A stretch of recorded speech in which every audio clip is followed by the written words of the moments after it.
train is running. And I'll say Evan.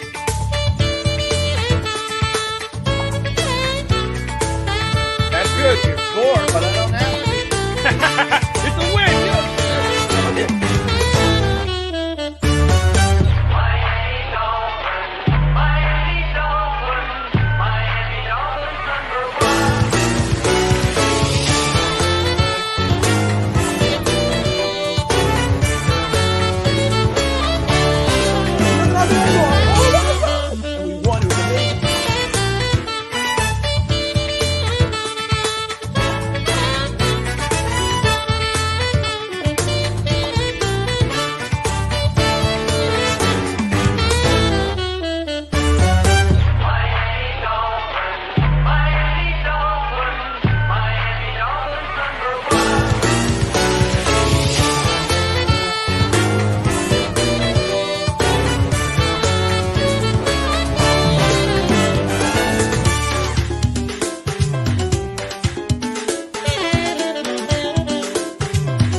Happy Saturday, Dolphin fans. Welcome to Fins Talk today on the Fins Talk Sports Network.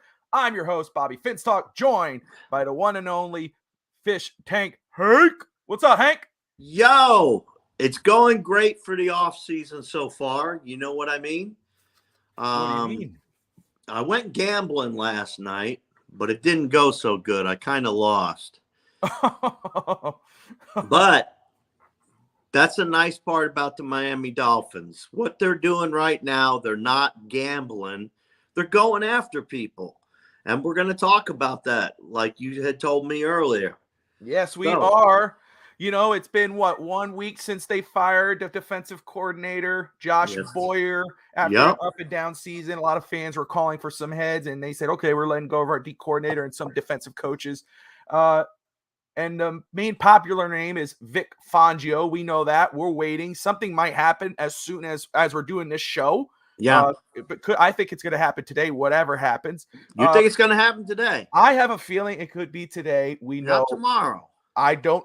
There's a feeling in my gut, like Thanksgiving turkey. Yeah. I think I'm going to be eating on Monday. Oh, okay. That's when I think it'll happen, is Monday. Hey, I think that's fair. Let me just thank everybody for tuning in, whether you're watching on YouTube, Twitter, Facebook. We appreciate you. Smash that like and subscribe button. So let's talk about the D coordinators, because a lot of people keep talking about Vic Fangio, but now people are starting to get nervous because DeMarco Ryans, who is the defensive coordinator for the Broncos, might be hired by the Houston Texans. He's the favorite. And if that happens, then the Broncos might look towards Jonathan Gannon, who's the Philly defensive coordinator. Mm-hmm. And if that happens, that means the D coordinator spot for Philly is opened up.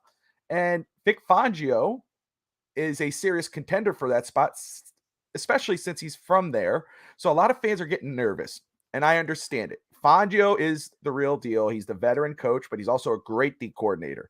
I mean, we look at his nothing there, 8th ranked defense in 21 as the head coach of the Broncos, and 22 is the 21st ranked.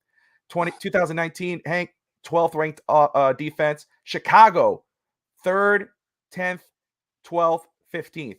Okay. But as you can see in this image, he's not the only guy that we're looking at. There's 2 young guns right there. Sean Desai from the Seattle Seahawks, who's a pupil of Vic Fangio, and Chris Richard, who actually interviewed for the head coaching spot when they hired Flores. These guys right here, I'm going to tell you, yes, I would love to see Vic Fangio as the defensive coordinator for the Miami Dolphins. But if he's not the coordinator, he goes on to somewhere else, and the Dolphins come away with Desai or Chris Richard, there's no shame in that. That's a good hire. And I'll tell you why. We know 2021, when he was the defensive coordinator, Sean Desai of the Chicago Bears, it was the 6th ranked defense in the NFL. Last year with Seattle, he was the defensive assistant, not the coordinator. It was the 26th. But look when he had the reins as the coach, where he had his defense in Chicago. Chris Richard, He's the Saints co-defensive coordinator and the secondary coach. He had the 5th ranked defense last year and the 7th ranked defense the year before. Now, I know I'm missing out Anthony Capelli, or I think it's Anthony Capelli. But I think I think they wanted to see what they could get with him. I'm not discounting him, and I don't hate that they're interviewing him. I love that they're doing their due diligence. But I think either Chris Richard or Sean Desai, if it's not Vic Fangio, in my opinion. Hank, what's your opinion of these two other guys? We know we like Fangio. We'd be happy. But if they come away with Desai or Chris Richard, would you be disappointed? I'd be totally happy. I mean, I'd be a little disappointed because I want a veteran, And like I said, if we could get a defensive coordinator that's has had head coaching experience, would do nothing but excel the Miami Dolphins and their outlook for the future, especially coupling up with McDaniel. You know what I mean? Yeah. He had some issues during games and things like that.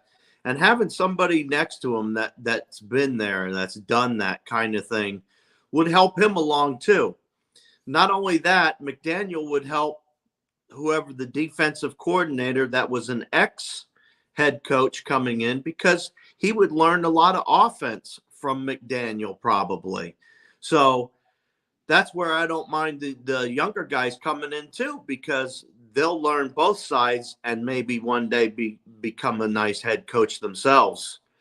But as far as the 3 candidates go that we're talking about, I like all 3. But, of course, I want Vic. I think everybody wants Vic. There's other guys that names have been mentioned. I mean, you brought up Mike Singletary last week. There's been some other names, Lovie Smith, et cetera, et cetera, et cetera. But these are the 4 main guys that have been brought up. Fangio, Desai, Chris Richard, and then Capelli, the linebackers coach for the Dolphins. He was interviewed yesterday. I believe he is the final one. And let me just say hi to John and Ender in the comments and everyone else tuning in, Facebook, YouTube, Twitter. We appreciate Fins up, everybody. Fins Talk today on the Fins Talk Sports Network. Fish Tank, Hank, and Bobby here with you today on Saturday, as always, every week. What's up, Adam? So I'll just say this. I love the idea of a Vic Fangio. I loved that idea last year, but he stuck with Boyer. And maybe unless he was forced to do that, I don't know. But he stuck with Boyer. This year he has a chance to get Fangio. Fangio's name's going to be all over the place. Now, the Panthers situation. Frank Reich got hired yesterday. Then Jacina Anderson, who's very in tune with what's going on around the league. She says that Fangio is a favorite to land there. Then there's some conflicting reports this morning. So that's why I'm saying something's going to happen. Could be today in regards to Fangio. And maybe Monday, maybe something happens with Fangio today. And then Monday we figure out what happens with the Dolphins. But I wouldn't be surprised if it all came down to it today. I think the Miami Dolphins are going to move quick. If Fangio falls off, I think the Dolphins move quick and hire their guy, whoever that may be. What I'm saying is, though, I love what you're saying too. Former head coach on the sidelines with McDaniel helps him kind of look at the bigger picture. And you get the defensive identity for McDaniel's football team. I think what's more important too, and we discussed this last week, Hank, is I would rather have a coach too that identifies with McDaniel, who has a chemistry with McDaniel. And if one of these 3 guys have that, then it's a win. We've seen and I'm saying Chris Richard, we've seen what he can do. He had the Dallas defense a few years back as the secondaries coach, and then running the defensive coordinator spot, or co-defensive coordinator, but defensive coordinator spot in New Orleans, the 5th and 7th ranked defense. This dude knows how to coach defense. So if Miami comes away with any of these guys, I'd love it. One thing I do love that I brought up on Twitter, and I see Adam just said something. I think if, when I saw Fangio and Desai come into interview, I was like, I would love if Miami came away with both of them.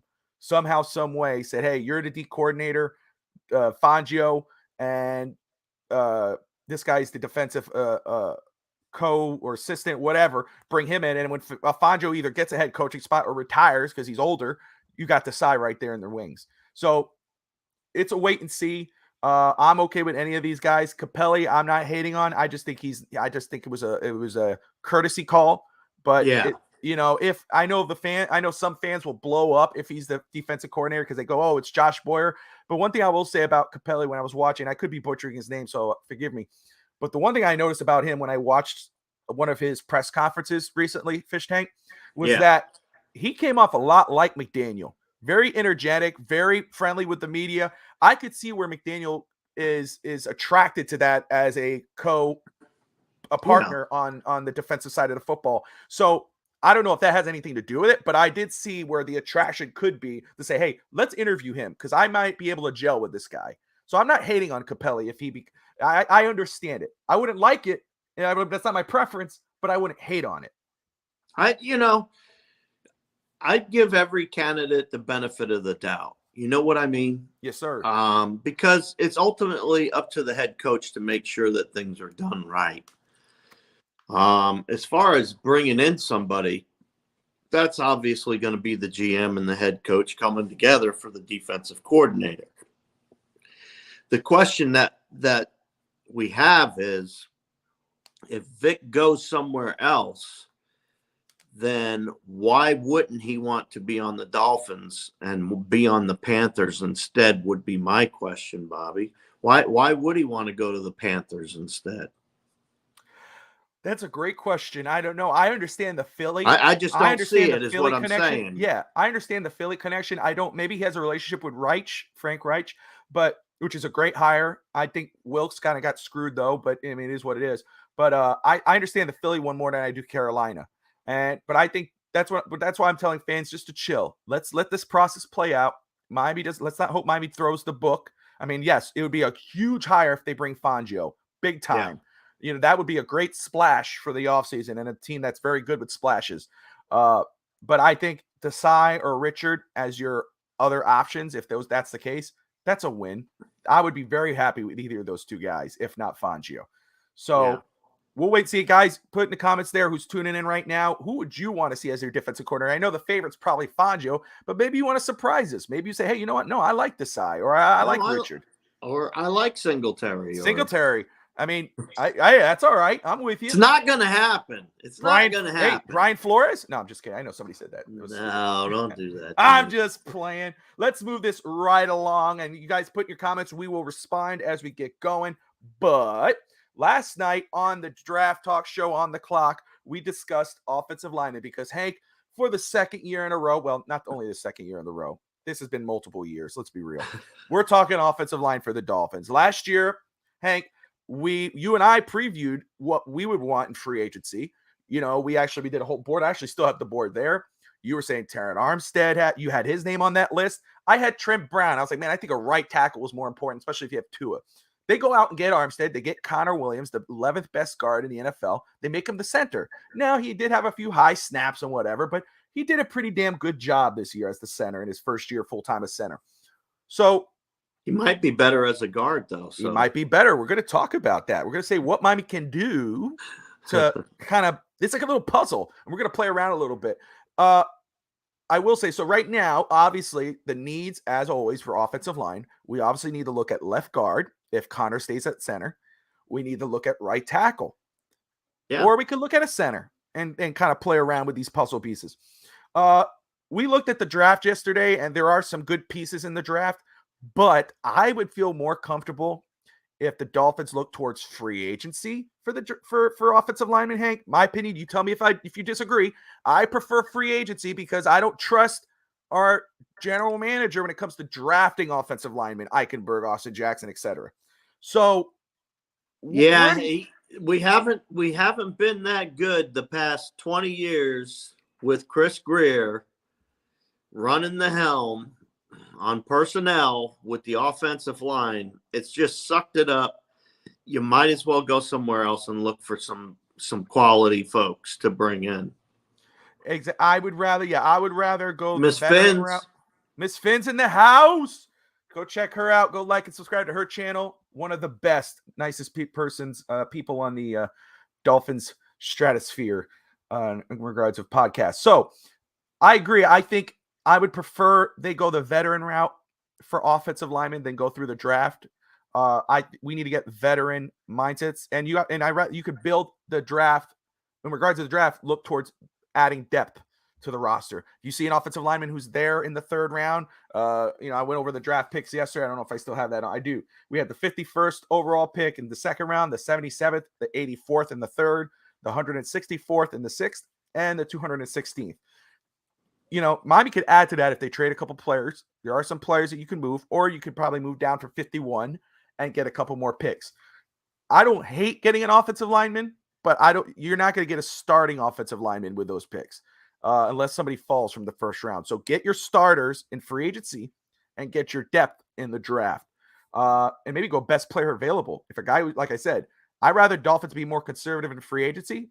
So for some reason, they're more conservative in the draft than they are free agency, Fish Tank. They love to make splashes in free agency. And then when it comes to the draft, they play conservative all of a sudden. I'd rather be reversed. Be conservative in free agency, sign your bolts and your bolts and pieces, and then go make your splash moves in the draft. Go get a player who's supposed to be taken in the 15th for whatever reason. He's falling into the second and pick him up. I don't care what your board says. I don't care what your need is. If you got a player there who's supposed to be taken in the top 15, top 10, and he's fallen, go get him. Don't let the other team get him and he become a superstar somewhere else. Be ballsy in the draft.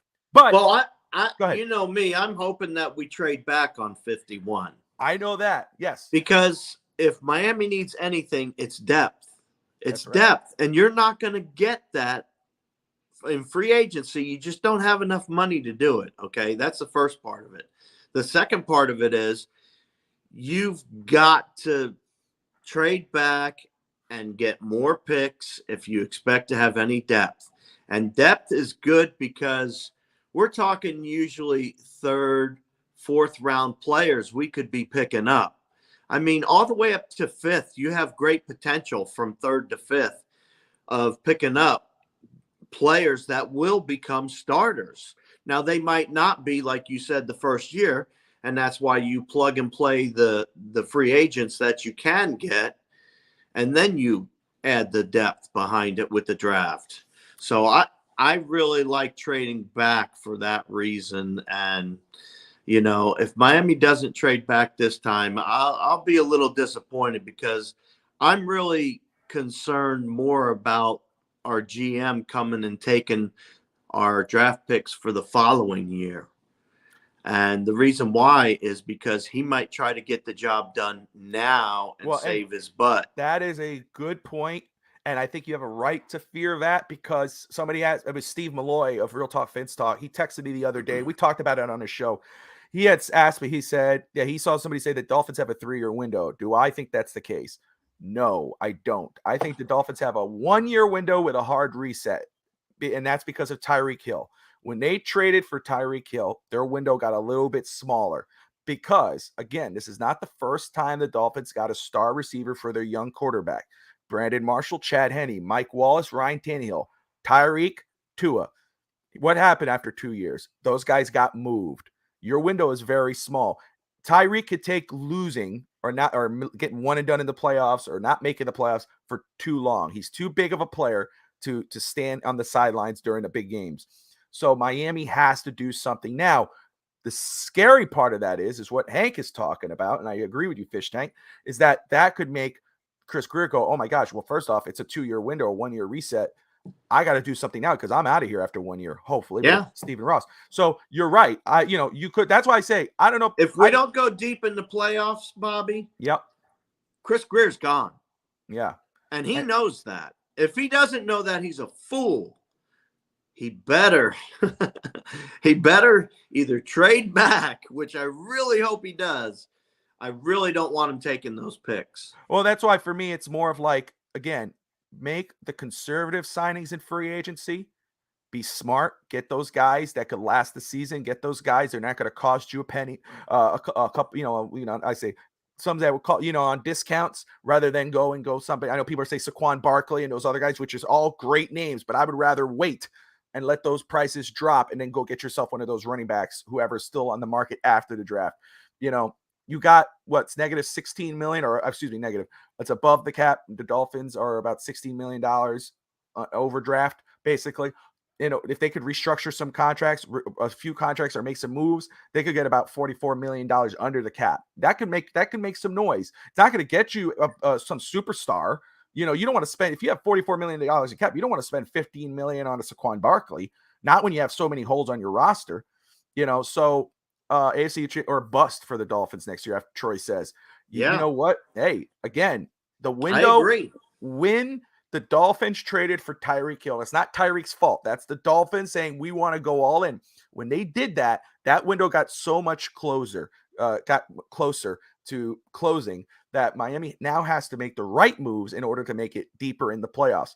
So, and that's why I say, don't go after the big pieces. You go after Terran Armstead. That's a sexy name. Problem is, when healthy is a sexy name. He's a big player, but the problem it's when healthy. And that goes a lot for these Dolphin players. That goes a lot for our GM. He always takes on injured players. That's why when somebody said, "Oh, Saquon Barkley's always hurt," don't say that. You might just get Chris Greer to sign the check right then and there. That's what I'm saying. But let's look at this, Hank. Let's look at offensive linemen here. Okay. All right. There's a few good ones here. We talked about the draft last night on Fit Sports Anchor at the draft show. You and I are going to talk about offensive linemen free agency. Okay. Let's go ahead and pull this up. And let's look at a few of these guys here, Fish Tank. So you got Dalton Reisner, guard from Denver. Ben Powers from the Ravens. You got Caleb McGarry, right tackle for the Falcons. Isaac Siamalo of the Eagles. Ethan Posick, a center for the Browns. And Mike McGlinchey, right tackle of the 49ers. Let's go ahead and pull this up here as I look this through. First off, the obvious guy that sticks out there, Hank, for me, is the right tackle for the 49ers, and I'm probably butchering his name. I usually do that, guys, so forgive me. Mike McGlinchey. First off, 49ers. He's been there for a while, familiar with the Shanahan offense. Mike McDaniel, who was the offensive coordinator last season, running backs coach the year before, hasn't quite lived up to his top 10 pick billing coming out of the 2018 draft. But he is a quality starter at right tackle. And guess what? That is what the Dolphins need. That's a need for Miami. He's just returned from suffering a torn quadriceps in 21. He's dealt with some minor injuries. So, again, something Chris Greer is attracted to. So that's an obvious fit. He's a perfect fit for a Kyle Shanahan offense, a wide zone rushing attack. Again, Mike McDaniel, obvious fit. So if Dolphins need to get right tackle in free agency, this guy makes all the sense in the world. Caleb McGarry, a first-round pick in 2019. He had his fifth-year option declined by the Falcons. Fish Tank. He could get franchise tag, but this is one thing that attracted me to him when it comes to Miami. Even though Miami became a prisoner of the passing game, we know that his forte, Mike McDaniel, is rushing. He could come back to that next season. Caleb McGarry had a 91.6 run blocking grade last year. He was second ranked amongst tackles. This dude makes all the sense as well. Ben Powers. I like him better. Which one, sir?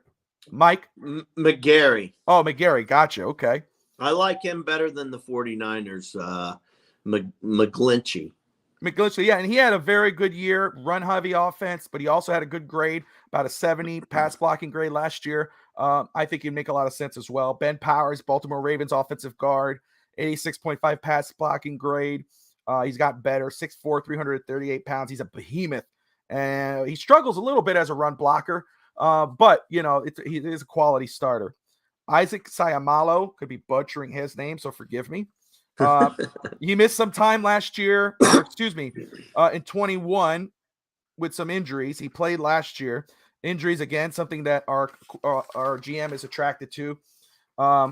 He logged in more than 1,000 snaps and had a huge bounce back year last season, earning himself a 75.2 overall grade on Pro Football Focus. He's consistent. The only issue is he's not healthy most of the time. Before last year, he had some injury issues, but a very good pass blocking grade, and he could be something that, look what he's done for Jalen Hurts and Gardner Minshew, something that could help. What's up, G? What's up, G? What he could do for the Dolphins and Tua. I like what Adam's saying too, Bobby. What is he saying? I don't see the comments, sir. Hit me up. He's saying to bring in the Brown center and move Williams back to left guard. Yes, and that's an option. It is. Option. I love that. You pick up the right guard, you bring in the center, and it solidifies the whole line. Yeah, if you go center, you bring in Ethan Posick, who I have on there. You bring him in. You move Connor to left guard. Then this is your starting line. We still got depth, but your starting line on the left side is then Terran Armstead, Connor Williams, Ethan Posick, Robert Hunt. Now you're figuring out the right tackle. So. And then, of course, I like McGarry. McGarry, yes, sir. Rastner from the Broncos, he had a very good year. Another guy who logged in 1,000 snaps. He did miss the season finale with an elbow injury, but he earned himself a pass blocking grade of 70. He's one of the better guards in the NFL. It's a great time for him to hit free agency. He could come into some money, but he's a young gun. I think he'd fit really well with the Dolphins. But I love the idea of getting a center if you don't go guard, or excuse me, yeah. If you don't go left guard, you go get a center. Then you just got to focus on a tackle because you already have yourself a quality guard in Connor Williams. I really like that center idea because then you get a true center. You're not hiking the ball over the guy's head half the time. I mean, it was weird because when Tua went out and you brought in Thompson, he's still hiking it over his head. And he's much taller. So I was like, and that's the thing, too. He had what the heck? If you look at his numbers or you look at his grades and stuff, he had a very good year for his first year at center, but he did have a lot of snapping issues. So if you get a natural center, and whether that's via draft or free agency, you could move him back to his natural position and you're set on that left side of the football. Yeah, or even set at right from guard. Center over. And then you just worry about the right tackle, which I think, again, go get a veteran tackle to play on the right side, especially if Tua remains your quarterback going into next year. That's his blind side. Going in there with stand-ins and guys who shouldn't be starting, you're asking for another accident. You're not doing it again.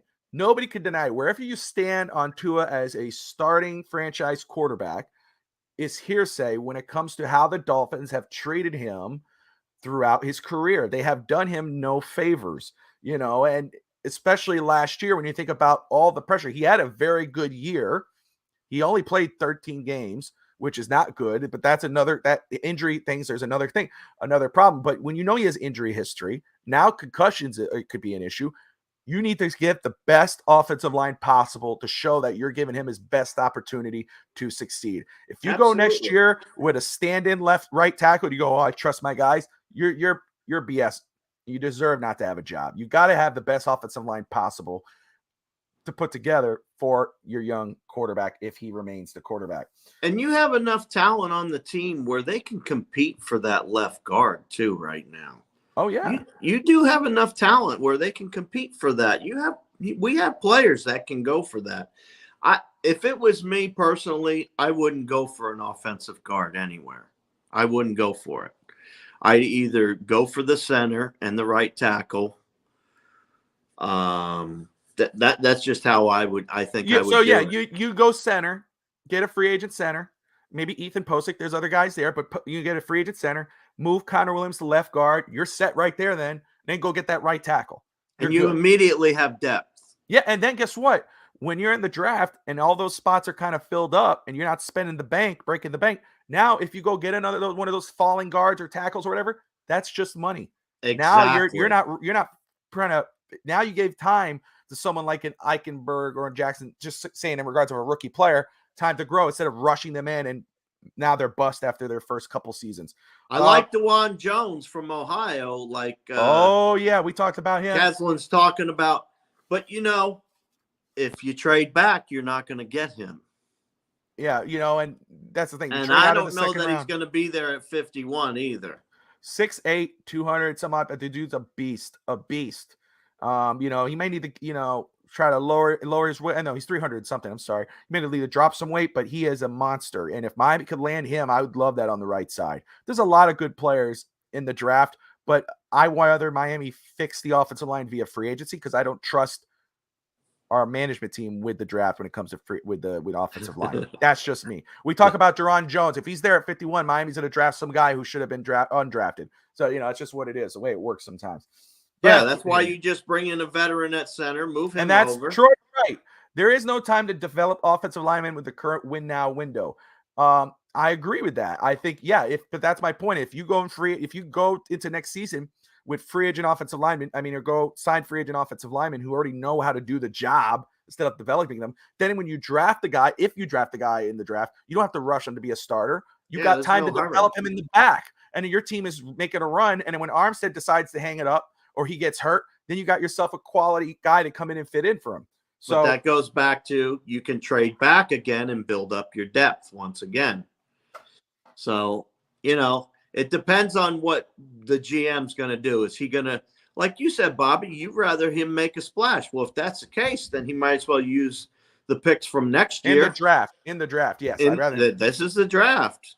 Use our picks for next year and bring them on in and use them up to get ahead and get more picks this year. Then if this is the window and if this is the time, then it's time to start using future draft picks to make it now.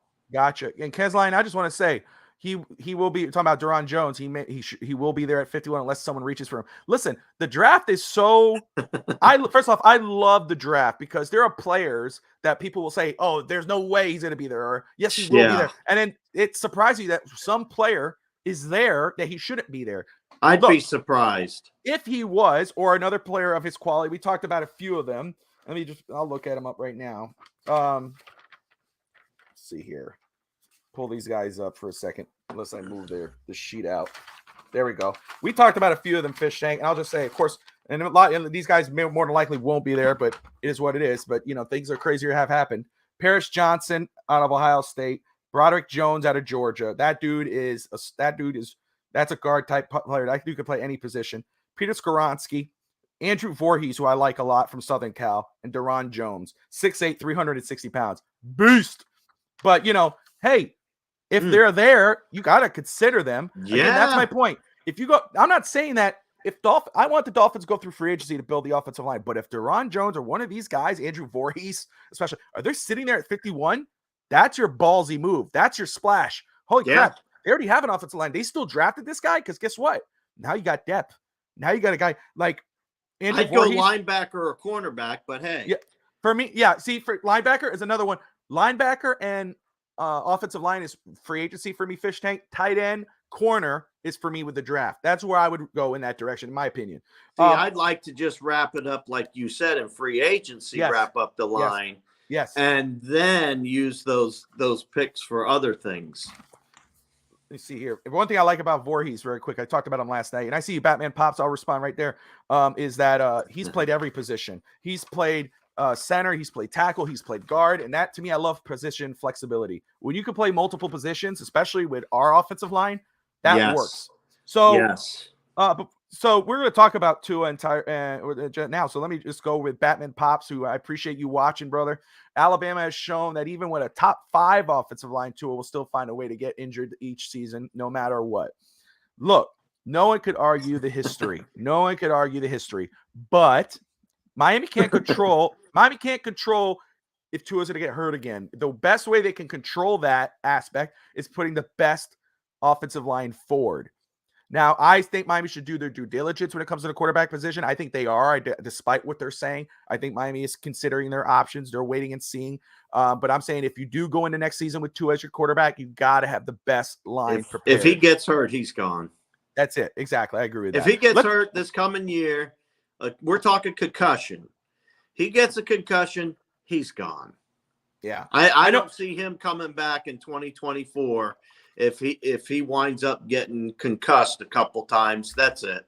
Oh, gosh. God forbid. Now, offensive MVP, Fish Tank. We're at the 33-minute mark, but we're all right. We're almost about there, but we're talking about Tua. I saw this popping up earlier. Miami Dolphins offensive MVP. If you had to give it to either Tyreek or Tua, now you could surprise and say someone else, but if you had to give it to one of those two guys, who would it be? Easily Tyreek. Yes, sir. I'm with you. Best abilities, availability, and he was available. Tua wasn't. And look what he did for everybody else around him. Exactly. He brought the whole team to another level.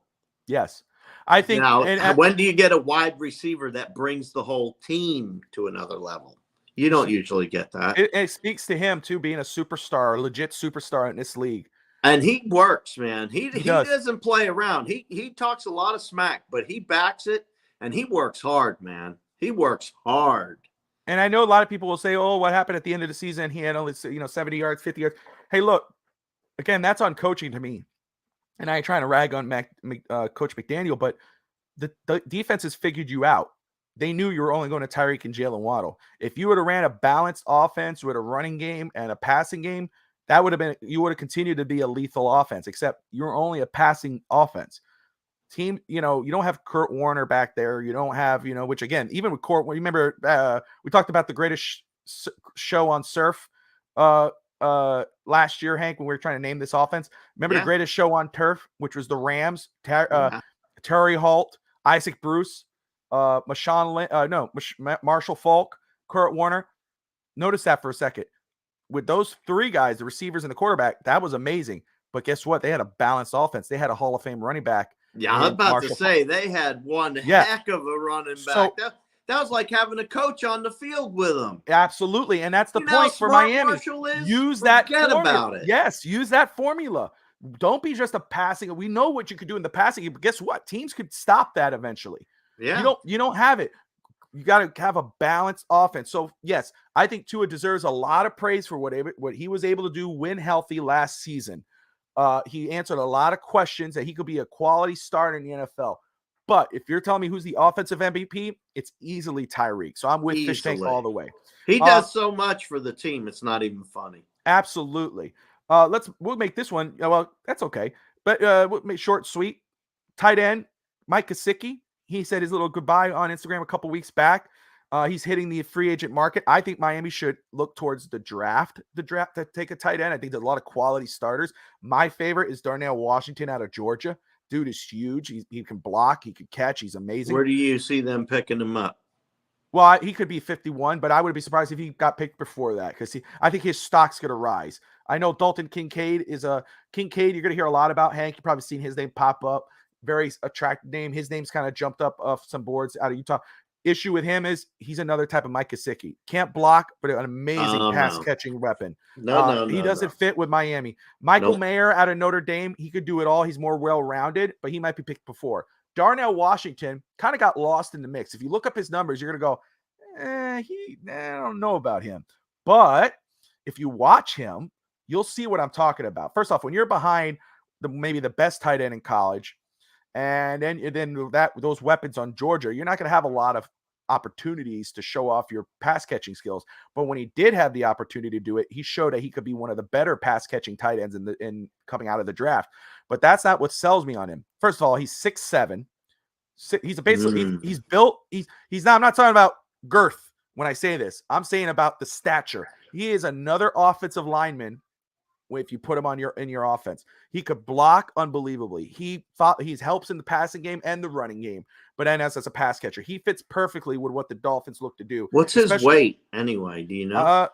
I'll pull that up right now. I did have that. Let's take a look. Darnell Washington. I'm just curious if he'll be able to stand up to some of these pass rushers. Oh man, yes, he makes guys look foolish when it comes to blocking. 6'7", 270 pounds, Fish Tank. 270. That's a Keith Jackson. My brother, I'm telling you, when you're done, when you have a chance, go look up Darnell Washington out of Georgia. That's my dude. I need to, definitely. But so for me, let me ask you this. We're talking about that. Gesicki has shown that he could be a good weapon in the pros. He's shown years prior. This year, he was just an afterthought. Should the Dolphins re-sign him, or should they try, or you think they should just let him go? Gesicki gone. Yes. Bye. Hasta luego. Can't block. You can't block. You're no good for McDaniel if you can't block. Any chance the Finns go after Waller? I read he is available. Troy, you're talking about Darren Waller of the Las Vegas Raiders. Hey, I'm not sure. I think he's probably gonna demand a reasonable amount of money. Yeah. That's why for me, I would rather go draft for a tight end. I don't hate the idea of Waller, but when the Dolphins have so much limited resources in regards of cap, now they could work some money out. Like I said, there's a potential there. You're right now, you're 16 over. Think about the way I could say it is, think about your bank account. I'm sure one time in everybody's life you've gone overdraft or you heard of an overdraft. You go $5 and you get a $30 charge. Well, the Dolphins are about $16 million overdraft on their cap right now. So they got to make some moves in order to sign their draft picks, to re-sign certain players. So Miami I know Hank brought this up yesterday, and Hank, I was going to let you. Howard, if traded, cut, if he restructures, there's no difference. If he's cut or traded, it could hit you negatively. So we're kind of stuck with him for another year. Okay, but Byron Jones, you could restructure or trade. I don't know if anybody will get him. Probably get a 6th-round pick. Whatever. Pick is a pick, in my opinion. You know, a Benogany, Cedric Wilson, you can restructure him or trade him. That gets you something. You see, Waller's about $15 million a year, 3 years left on his deal. Well, in a trade, I don't know. See, that's the thing. If you're not willing to pay Saquon Barkley $15 million at the start, would you be willing to pay Darren Waller at 15.5 when you only have about, if you could make it, $44 million in cap? I'd go with Saquon over Waller. Yeah, I would go with Saquon over Waller. You get yourself.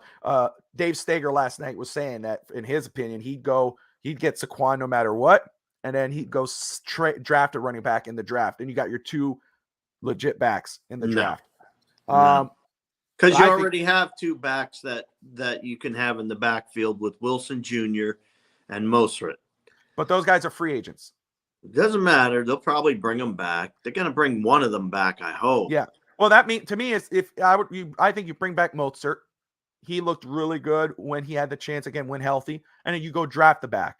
You know, you go draft a guy who's going to be your guy going forward. You got to get a guy. And I know Chris Greer is not that dude. He hasn't done it. I know we could pound the table. We need a lot more picks than we currently have to do all this stuff that people are talking about doing, to be honest with you. Absolutely. But and that's why we got to get picks from somewhere, and it's either trading back or stealing. Well, this is why I say in free agency, if you got $44 million in cap, if you could work it out with restructures, trades, and whatever, then you need to don't go after splash players in free agency. You know, if you're looking at a running back, maybe, you got more than Saquon. You got Tony Pollard, you got Saquon, you got Miles Sanders, you got David Montgomery, Kareem Hunt, other guys like that who are on the market. One of those guys are going to fall past the draft more than likely. Wait till after the draft when their numbers drop, when their price tag falls down. Get one of those guys. You bring back Mostert, that's okay. He fits the offense. It's easy. It's an easy signing. That's why for me, I would rather Miami not make any splash signings. I'd rather them use that $44 million, fill out the roster, so you go into next season with no needs, or in the draft with no needs, Fish Tank. So that way, with those 5 picks, if that's what you're going with, you just go ahead and draft best player available. Best player available. Make your splashes there. Miss Fins says McDaniel needs to know what he has in his players and how to use them. We've wasted players' talents this year because McDaniel didn't know how to use some players or how to deal with situational football. I understand that point, and I don't think you're wrong. I mean, obviously, McDaniel had an issue adjusting when players were in and out of the lineup. That's the issue you have with a rookie coach. I hope it is just a rookie coach situation and not a McDaniel situation. I hope he learns to be better next season, or if he gets that veteran coach on his staff, could help him figure that out. See, I like what John's saying. Dolphins can trade back 12 spots and get an extra 3. See, I'd be all over that. Absolutely. I'm down. You know, if you could get yourself an extra pick in this draft, especially in the 3rd round, if you trade back in the draft and get another, just trade down in the 2nd round a little further and then get an extra 3rd round pick, that's money. That's easy. There's no arguing there. And I know some people will go, oh, but that guy was available. You're getting more picks. You have more work to do with this roster. I think everybody realized now, splash players are not going to win you games. No. They're not going to win you games. We can't do that anymore. And if Miami does it this year, if they go out and sign a big name player and then they go in with all these little bolts and pieces, Hank and I will be there at the start of the season, probably disagreeing again because I'm going to be saying this is not going to work, Fish Tank. But I'll tell you how it will work. I know you will. But look, Finns gave up on the run too often this season. That's what we're talking. Exactly, Troy. You're right. They did, and that's why I said you need to have a balanced offense, and it's a stacked running back draft. John. Yeah, it's absolutely really right. stacked. That's why I said I would love for them to go running back at one point in this draft. I'm just not saying go in the 7th round. I say around 70 something they should be looking. Yes, 3rd round. I'm down. I am absolutely down. I'm totally down for a 3rd round running back, without a doubt. That's right. Guys, it's about at the 45-minute mark. It's a beautiful Saturday. I hope you all are having an amazing day, a great weekend. We should hopefully know what the hell is going to happen between Saturday and Monday for Fish Tank on regards of what's going to happen with the coordinator position with the Dolphins, and then we'll have a more clear outlook of where Miami goes the rest of the way. I want to thank you all for tuning in. That's Fish Tank Hank. I'm Bobby Finstock. You're watching Fins Talk today on the Fins Talk Sports Network. Fish Tank, any final words for today, sir? Yeah, I just want to thank everybody for coming out, and we'll see you folks on the next show. That's right. We'll see you guys next Saturday. Fins up. Fins up.